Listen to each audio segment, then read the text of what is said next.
Oi gente, hoje eu vou mostrar para vocês as minhas leituras do mês de outubro. Mas antes de começarmos, já curtam o vídeo, se inscrevam no canal se você é novo por aqui. Estamos quase chegando em 10 mil inscritos, então ajudem a divulgar o canal para aquele seu amigo que ainda não conhece. Nesse mês de Black Friday também aproveitem para comprar com os links do canal que eu deixo aqui na caixa de descrição, que vocês me ajudam muito com o conteúdo que eu trago aqui. Eu comecei o mês lendo As Três Partes de Grace, da Robin Benway, que foi lançado pela editora Galera Record, e eles me mandaram essa prova antecipada para eu comentar um pouco sobre o livro para vocês antes do lançamento. Então tem um vídeo aqui no canal falando sobre livros que falam sobre família, vou deixar aqui nos cards se você ainda não viu. Mas esse livro aqui é um jovem adulto, onde a Grace tem 17 anos e ela acabou de ter um bebê e entregou ele para adoção. Quando ela soube que estava grávida, os pais do namorado dela não aceitaram, então o menino abdicou dos seus direitos de paternidade e agora ele é um ex-namorado dela, porque a Grace até conta que na hora do parto ele estava no baile da escola com uma outra garota. E a Grace é adotada, então depois dessa experiência que ela teve, ela passa a repensar sobre sua mãe biológica e decide ir atrás dela. E nesse processo ela descobre que seus pais têm o contato de dois irmãos biológicos que ela tem também, que é a Maya e o Joaquim. No livro temos o ponto de vista desses dois personagens também. A Maya é uma garota que foi adotada por uma família muito rica e logo depois que adotaram ela, eles tiveram uma filha biológica também. Então a Maya nunca sentiu fazer parte dessa família, principalmente por causa da aparência dela, que é muito diferente da deles. Ela é morena e eles são ruivos. O Joaquim nunca conseguiu uma família adotiva, ele sempre andou entre lares temporários, principalmente pelo fato dele ter uma descendência mexicana, o que pesa bastante o preconceito ali das pessoas na hora da adoção. E agora surgiu uma família interessada em adotá-lo, mas ele passou por tanta coisa que ele se sente muito inseguro quanto a isso. Gente, essa apresentação que eu fiz dos personagens acontece bem no começo do livro, porque daí esses três jovens vão se conhecer e encontrar nesse novo relacionamento um novo conceito sobre família. Esse livro, gente, é lindo, é sensível, é fofo e eu amo leituras assim, eu amo livros que deixam a gente com o coração quentinho. É muito interessante você acompanhar o desenvolvimento da Grace depois de tudo que ela passou. Ela não é mais a mesma pessoa, então ela fica meio perdida sobre como a vida dela vai ser a partir de agora, e esse encontro com os irmãos seria o suporte que ela estava precisando para se encontrar. A Maya também se sente meio perdida mesmo no meio de uma família que ama muito ela, então esse reencontro com os irmãos seria a ajuda que ela estava precisando também para descobrir o quanto ela é amada. Mas as partes que mais mexeram comigo foram as que envolviam o Joaquim. Esse personagem me emocionou muito, porque ele nunca encontrou o amor de uma família, e também por causa de algumas coisas do passado, ele é aquele personagem que tem medo das pessoas se aproximarem dele, ele é aquela pessoa que tem medo de ser feliz. A vida que ele teve fez com que ele não acreditasse que ele tem um lugar nesse mundo, que ele pode ser amado também por outras pessoas, e isso me tocou muito. Eu compreendi e senti os sentimentos desse personagem durante toda a leitura, e encontrar as suas irmãs e descobrir um pouco sobre a sua origem também era o que esse personagem precisava, então por isso que eu gostei muito dele. Eu gostei muito dos três personagens, eu amei esse livro, eu favoritei ele, porque acompanhar a história desses três irmãos foi algo assim inexplicável. Depois eu li A Corrente, do Andrew McKinty, lançado pela editora Record. Esse livro é um thriller, onde a Rachel recebe uma ligação dizendo que sua filha de 13 anos foi sequestrada no ponto de ônibus. E para ter ela de volta, além dela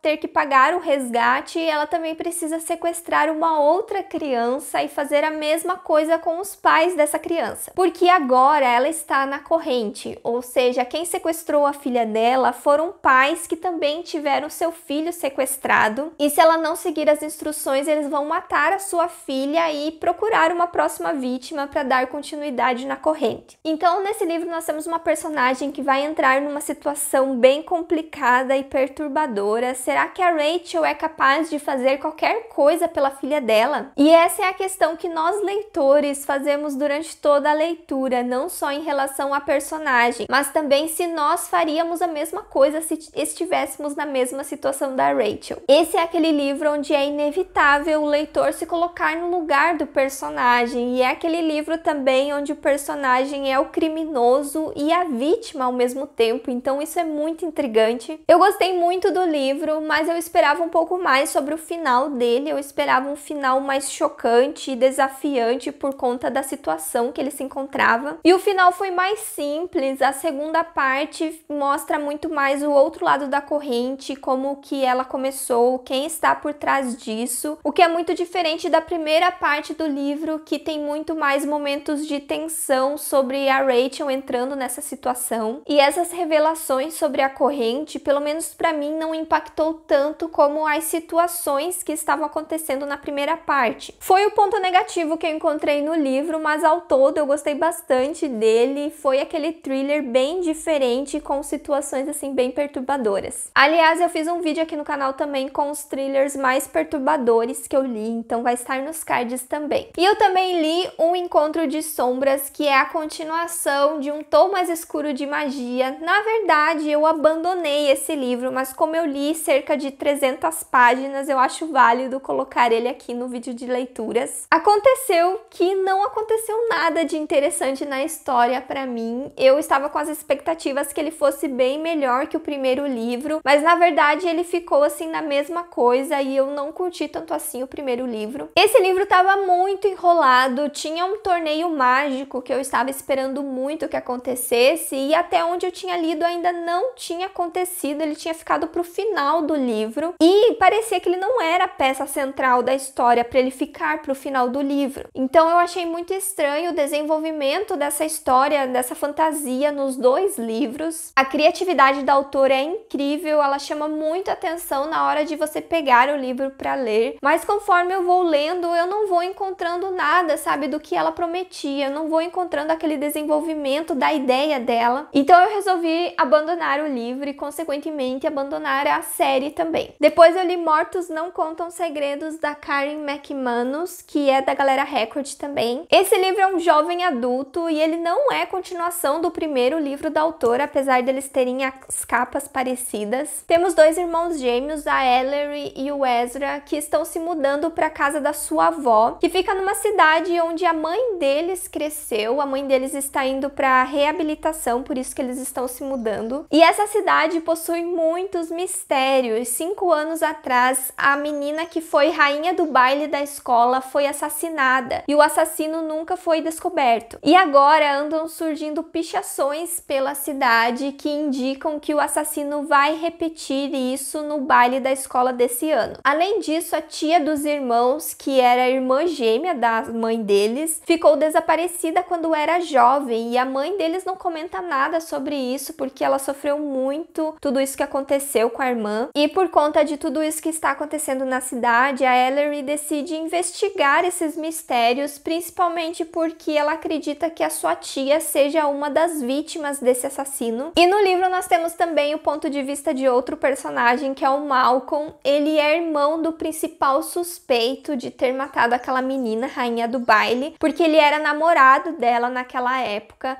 E agora no começo do livro ele está retornando para a cidade também. Mas conforme a Ellery e o Malcolm investigam a fundo essa história, eles descobrem muitos outros suspeitos. Então é aquele livro onde você suspeita assim de todo mundo o tempo todo. É um livro, gente, investigativo que eu gostei muito de ler, eu favoritei ele. Ele tem uma leitura assim bem gostosa de ler, apesar de trazer um tema assim bem pesado. Eu achei a ambientação desse livro bem parecida com aquela série Riverdale, então por isso que a leitura acaba sendo muito legal. Como eu falei pra vocês que a gente desconfia de muitas pessoas, eu fui muito surpreendida com a revelação do assassino. E quando a gente para pra pensar, era a opção mais certa, a que mais se encaixava. E vocês não vão acreditar, mas o que me fez favoritar esse livro foi a última frase dele. Então, se você é daquelas pessoas que gosta de ler a última frase do livro, essa daqui não é uma boa opção. Quando chega no fim, tinha uma coisa que parecia que não ia ser revelada, que ia ficar meio que aberta no final. E eu tava meio chateada com isso, mas daí é revelado na última frase do livro. Isso me tocou de uma forma assim impressionante. Ai, gente, eu gostei muito mesmo desse livro. Depois eu li A Mulher da Janela, do A.J. Finn, lançado pela editora Arqueiro. Esse foi um outro thriller que eu amei demais e favoritei também. Aqui nós temos uma mulher chamada Ana. Ela é psicóloga infantil e faz 10 meses que ela não sai de casa. Isso porque ela tem agorafobia. Quando ela sai de casa, ela começa a ter ataques de pânico. E ela também é alcoólatra. E ela é separada do marido e a filha dela mora com o marido dela. Então ela vive sozinha, ela só aluga o porão da casa dela para um inquilino. Então o hobby dela passa a ser a espionar os vizinhos pela janela da casa dela. E um dia ela vê algo pela janela que todos os problemas que ela tem fazem com que as pessoas não acreditem que o que ela viu aconteceu de verdade. E acaba sendo algo muito doido, porque nós leitores ficamos mais tendenciosos a ficar do lado dela, a acreditar nela, porque o livro tem uma narradora duvidosa, então nós leitores ficamos meio que paranoicos também junto com ela, tentando entender o que está acontecendo e sempre tentando acreditar nela. E eu achei isso muito legal durante a leitura, foi o que me prendeu assim desde o início. Apesar dele ter uma narrativa mais lenta, as coisas demoram bastante para acontecer aqui, mas é porque o livro é muito mais sobre o desenvolvimento da personagem do que o mistério em si. Então eu achei essa história muito bem construída. E depois as revelações sobre o que estava acontecendo foi sensacional. A primeira revelação que tem no livro foi a que mais me impactou, porque era algo que podia ser percebido, era fácil de perceber, mas não aconteceu comigo. Então, assim, foi algo que me chocou bastante. E depois as revelações finais foram muito boas e de certa forma perturbadoras também por causa de alguém que estava envolvido. E teve uma coisa que eu adivinhei, mas assim, foi uma coisa no meio de várias outras coisas que tinham para ser reveladas, então por isso que eu achei esse livro muito bom e gostei muito dele. Esse mês, como vocês puderam ver, eu li muitos thrillers, mas o que eu menos gostei dos que eu li foi O Homem de Giz, da C.J. Tudor, lançado pela editora Intrínseca. Aqui nesse livro nós temos um personagem que conta sobre o seu passado. Quando ele tinha 12 anos, aconteceu algo envolvendo o assassinato de uma mulher que ele meio que está tentando lembrar o que aconteceu. E isso, na verdade, é muito vago assim no início do livro. Definitivamente você demora muito para entender do que a história se trata, e eu achei muito complexo de encaixar essas peças no início da leitura, principalmente porque a narrativa do livro fica alternando entre o passado e o presente da pior forma possível, que é finalizando os capítulos com revelações que ficam para depois. E o depois, gente, não é no próximo capítulo, porque o próximo capítulo muda a narrativa do presente para o passado ou do passado para o presente. Então você só fica sabendo bem depois, onde você já perde meio que essa euforia de descobrir sobre a revelação. Gente, eu não gostei desse tipo de construção de narrativa. Eu acho que quebrou muito o clima da história. Toda a história, na verdade, eu achei muito fraca, e eu acho que livros de suspense precisam ser bem empolgantes ou pelo menos ter uma boa construção de personagens. E eu não encontrei isso aqui também, porque eu não me interessei pelos personagens e muito menos criei afeição por eles. Eu ia dar 2 estrelas para esse livro, mas daí eu gostei do final dele, então ao todo ele não foi tão ruim, mas por causa das revelações que teve aqui no desfecho. Eu também li Jack o Estripador, que é o primeiro livro da série Rastro de Sangue, da Carrie Maniscalco. Esse livro faz parte do selo Dark Love, da editora Darkside. A ambientação desse livro se passa na Londres vitoriana e a protagonista dele é chamada de Audrey Rose. Ela é aprendiz do seu tio, que é um médico forense e também professor de medicina. E ele acaba recebendo para analisar um corpo de uma mulher que foi brutalmente assassinada pelo Jack o Estripador, que no começo do livro eles chamam de Avental de Couro. E eles acabam conectando isso ao assassinato de outras prostitutas, então a Audrey embarca nessa investigação junto com outro personagem, que é ao Thomas, que também é um estudante de medicina. Eu gostei muito do livro, apesar dele se passar numa época mais robusta. A escrita dele é muito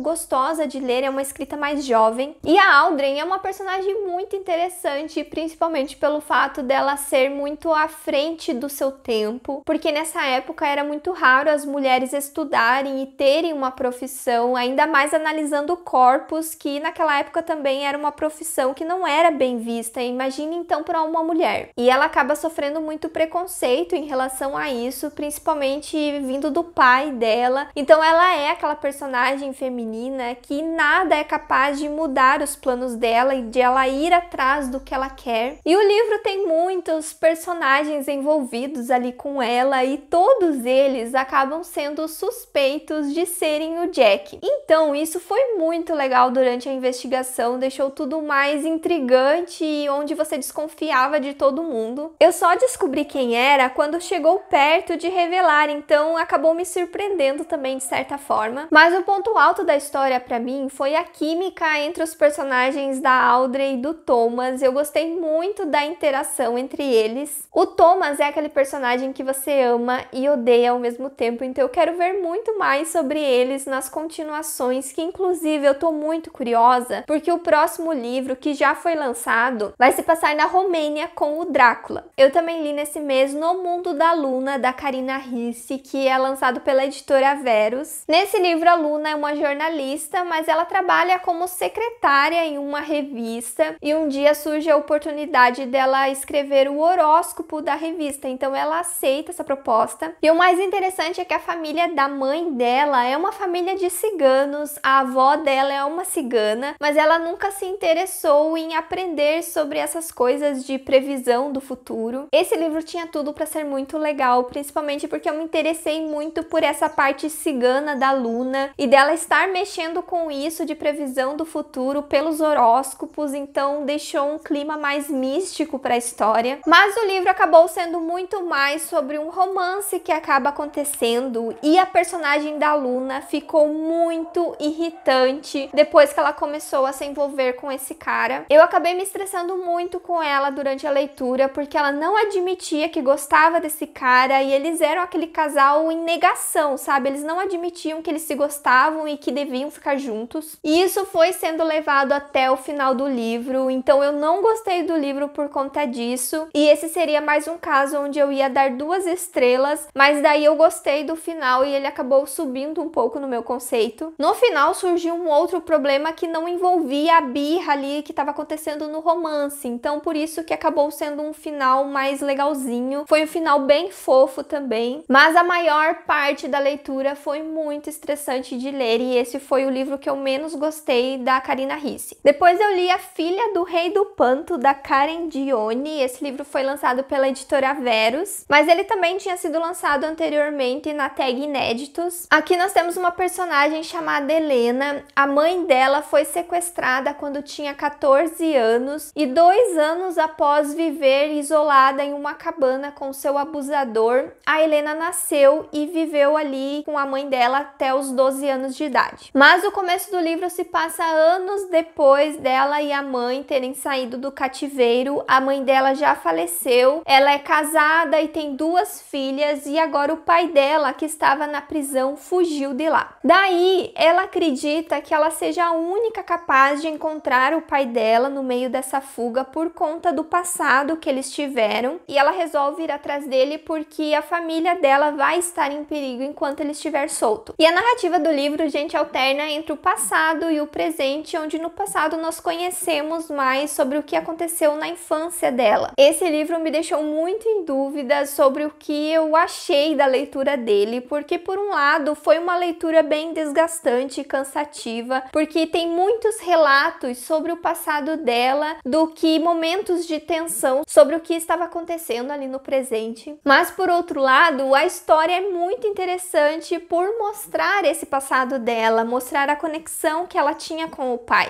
porque ele amava muito ela desde quando ela nasceu, ele criou ela, ensinou muitas coisas para ela, e quando ela era criança ela não sabia a real situação que eles se encontravam ali, ela tinha uma visão distorcida sobre a vida que eles tinham, principalmente principalmente porque o pai dela era descendente de indígenas, então ela foi criada e estudou muito a cultura indígena. Gente, a história dessa personagem é muito interessante, é muito intrigante, mas ao mesmo tempo eu esperava um pouco mais de momentos de tensão sobre o que estava acontecendo ali no presente. Então esse daqui foi uma leitura que ficou bem dividida para mim entre pontos altos e baixos. Depois eu concluí O Iluminado, do Stephen King, que é lançado pela editora Suma de Letras. Esse livro é um clássico e eu já vi várias referências sobre o filme em vários lugares, então eu já sabia algumas coisas que aconteciam na história, mas mesmo assim foi um livro que me surpreendeu bastante, até porque o filme é bem diferente do livro em algumas partes. Aqui nós temos o Jack, onde no começo do livro ele está fazendo uma entrevista para trabalhar como zelador no Hotel Overlook durante a temporada de inverno. Ele e sua família vão se mudar para lá durante esse tempo e o Jack acredita também que vai ser um tempo ótimo para ele escrever, porque ele é escritor. E o Jack é alcoólatra, mas já faz um tempo que ele parou de beber depois de um incidente que aconteceu, e nós acompanhamos durante todo o livro esse controle que ele acaba tendo para não voltar a beber. E isso trouxe, gente, um desenvolvimento incrível para o personagem, principalmente porque esse hotel não é um hotel normal, ele tem algumas coisas sobrenaturais ali que vão se aproveitar dessa fraqueza do Jack. Além disso, o filho dele, o Danny, que é um garotinho, tem um dom que no livro eles chamam de iluminação, que seria uma espécie de premonição que ele tem durante uns sonhos, e ele também sente as coisas de forma diferente. E isso acaba sendo muito legal e assustador ao mesmo tempo de acompanhar, porque o hotel acaba sendo o pior lugar possível para uma pessoa iluminada ficar. Eu gostei muito do livro, eu gostei muito dos personagens principalmente. É um livro que acontece aos poucos, mas ele me envolveu de uma forma que eu gostei. E ele não foi tão assustador como eu pensei que seria. Eu acho que teve umas 2 cenas que me deixaram com o olho arregalado, assim, depois que eu li. Eu me surpreendi muito com o fato da Wendy, que é a esposa do Jack e a mãe do Danny, ter bastante destaque no livro também. O livro tem o ponto de vista de todos os personagens e a Wendy foi aquela mãe guerreira, sabe? Que faz de tudo pra proteger o filho, então eu gostei bastante dela. E agora eu estou bem animada para ler a continuação, que é Doutor Sono. Inclusive já saiu o filme no cinema e inclusive eu já estou lendo esse livro, mas vai ficar para o próximo vídeo de leituras do mês. E por fim eu li Nocturna, da Maya Montaigne, que foi lançado pela editora Seguinte. Esse é o primeiro livro de uma série ou trilogia de fantasia jovem adulta, e aqui nós temos o reino de Castellan, onde a magia existe para todos. Cada pessoa tem afinidade com um elemento, que é a terra, a água, fogo e ar.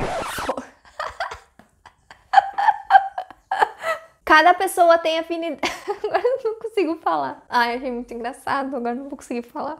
A few moments later. Cada pessoa tem afinidade com um elemento, que é a água, fogo, terra e ar, mas algumas pessoas possuem o próprio, que seria uma habilidade especial. E essa fantasia é baseada na cultura latina, onde no livro nós temos algumas palavras em espanhol que são usadas para conjurar outras magias também. E o príncipe Alf está retornando ali para o reino para assumir o seu lugar como príncipe herdeiro, porque o seu irmão mais velho foi assassinado. Pelo menos é essa a versão que eles contam, porque o príncipe Alf acredita que o seu irmão ainda está vivo e ele se dedica então a procurar algo que vai trazer ele de volta. E no meio disso, ele acaba cruzando o caminho da Finn, que é uma ladra com a habilidade de mudar a sua aparência. Esse é o próprio dela. E eles dois vão acabar se juntando para resolver um problema que acontece aqui na história, que não me cabe dizer a vocês, porque acontece lá pela página 100 do livro, então foge um pouco da introdução da história. Eu vou começar falando das coisas boas desse livro. Ele é uma fantasia muito legal, ele tem uma ambientação muito fascinante, e a melhor coisa é que ele é uma fantasia que envolve muita magia, como vocês puderam perceber. A magia acontece de várias formas nesse lugar e eu gosto muito de fantasias assim, porém em muitas partes eu me senti muito confusa em relação a isso também, principalmente em relação ao próprio do príncipe príncipe Alf. A habilidade dele, em teoria, seria de manipular a magia das outras pessoas, onde de certa forma ele consegue copiar elas. Mas na prática, enquanto você lê o livro, eu achei muito confuso de entender. Eu só consegui explicar aqui para vocês agora como que ela funciona depois de terminar de ler o livro. E eu acabei ficando um pouco frustrada com isso, porque era algo que eu queria me envolver bastante durante a história e não acabou acontecendo. Outro ponto negativo é que a história só promete ser muito interessante, mas na verdade não acontece muitas coisas surpreendentes. Na verdade, o livro não acaba sendo diferente de outras fantasias que a gente costuma ler. Parece que faltou alguma coisa aqui para eu ter me interessado mais no livro e por conta disso eu acabei me decepcionando um pouco com a leitura, principalmente porque eu estava muito animada para ler ele desde quando eu soube do lançamento, sobre o que a história se tratava. O príncipe também, gente, foi um personagem que eu não curti muito porque ele é muito orgulhoso e ele quer fazer as coisas assim, meio que escondendo para os outros não saberem que ele fez cagada. E isso acabou irritando um pouco durante a leitura, mas por outro lado nós temos a Finn, que é uma personagem muito interessante. Ela tem assim um passado que ela esconde, da mesma forma que ela esconde sua verdadeira aparência, que é muito legal de acompanhar durante a história. E tem um personagem que eu gostei muito também, que é o Luke. Ele é o primo e melhor amigo do príncipe e é aquele personagem com um humor muito bom e que cativa muito. Então eu vou dar uma pensada agora se eu vou continuar com a trilogia quando sair o lançamento do próximo livro, mas eu não espero muito. E essas foram as minhas leituras do mês de outubro. Agora me conte nos comentários se você já leu algum desses livros também ou se você ficou interessado em ler algum deles. E se você quiser comprar algum desses livros, tem os links de todos eles aqui na caixa de descrição e eu vejo vocês no próximo vídeo. Tchau!